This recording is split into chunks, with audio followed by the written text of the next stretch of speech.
کہ یونیورسٹی کے گارڈ سے تلخ کلامی بھی ہوئی ہے. مناظر میں بھی ہر سال پاکستان میں لاکھوں گریجویٹس کانوکیشن پہ ٹوپی اتارتے ہیں. 1 کروڑ ملازمتیں فراہم کرنے کے لیے حکومت پنجاب نے اسٹرنگ کمیٹی قائم کر دی ہے. ایک خواب بیچا جاتا ہے کہ ڈگری سے روزگار ملے گا. وعدہ تعلیم تھا، نتیجہ نکلا بے روزگاری.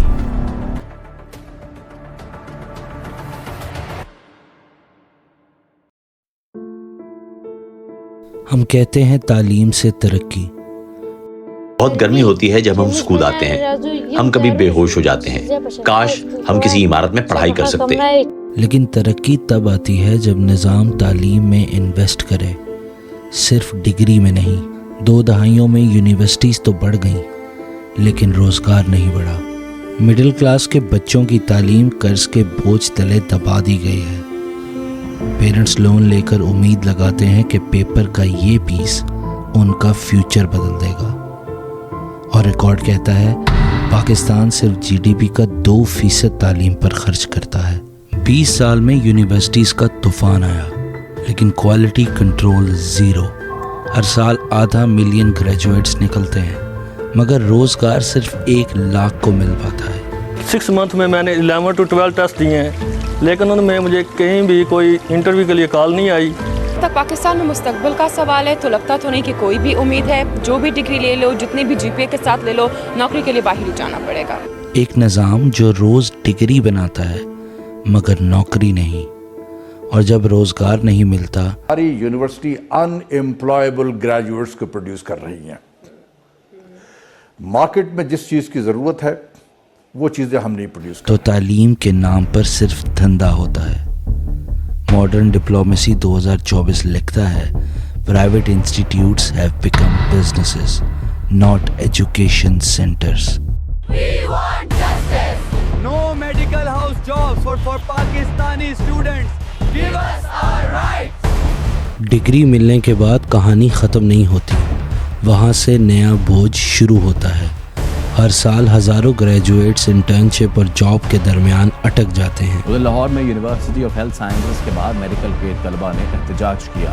میڈیکل اسٹوڈنٹس کے لیے یہ اور سخت ہے.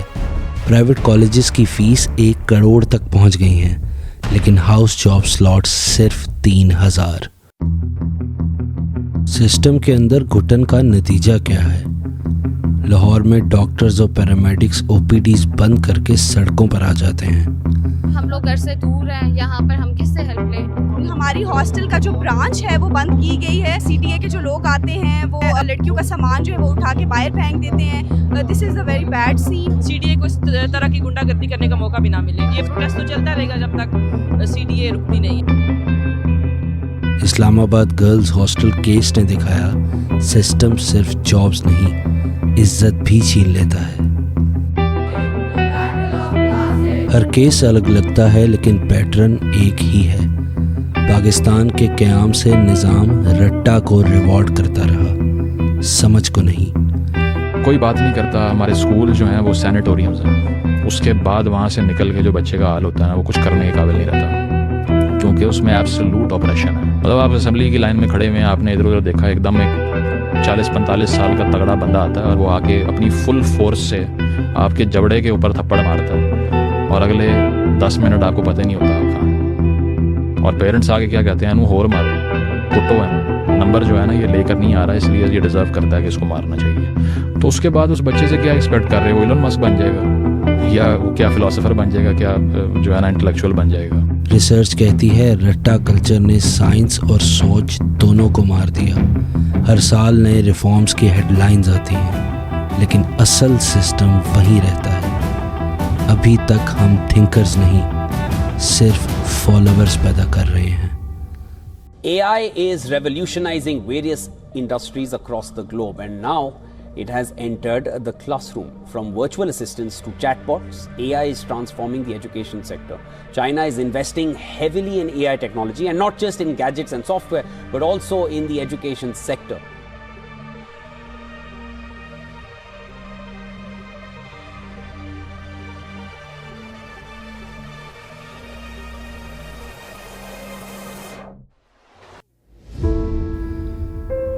سرکاری کلیم ہے انڈسٹری ریڈی گریجویٹس، لیکن اے آئی ریولوشن آ چکی ہے اور ہمارا نظام اب بھی پرانے سلسلوں میں پھنسا ہوا ہے۔ ایک ٹاپ یونیورسٹی کے سلیبس میں مشین لرننگ کا ذکر تک نہیں۔ جب دنیا روبوٹس اور چیٹ جی پی ٹی سے کام سیکھ رہی ہے، ہمارے اسٹوڈنٹس اب بھی آبسلیٹ سافٹ ویئر پڑھ رہے ہیں۔ یہ پی آر کا ایلیوژن ہے۔ اصل میں ہم انڈسٹری نہیں، ارریلیونس کے لیے گریجویٹس تیار کر رہے ہیں۔